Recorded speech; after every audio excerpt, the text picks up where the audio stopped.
So, one of the biggest problems anywhere in the world is a lot of people try to be smart.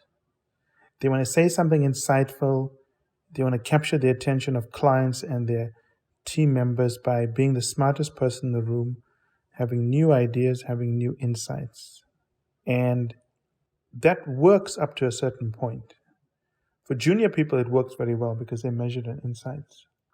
But at a certain point, especially when you meet external clients, sometimes you can actually be the smartest person in the room, but you can end up alienating a client.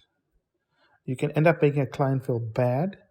You can end up talking down to a client. This doesn't mean that your insight isn't helpful. It doesn't mean it's not useful.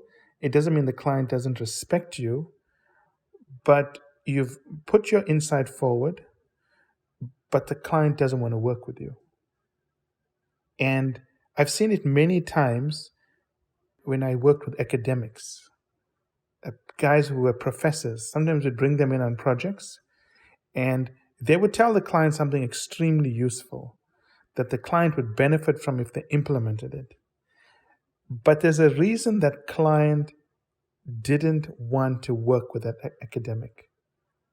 And what we want to talk about in this episode is that, yes, you want to be smart. You want to have an insight.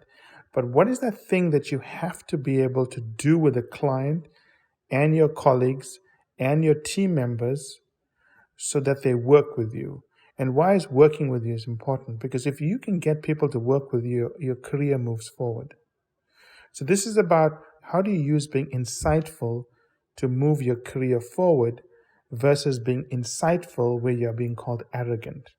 And there's a fine line there. There are a lot of very smart people who are called arrogant, and there are smart people who clients and team members want to work with. And if they work with you, your career moves forward.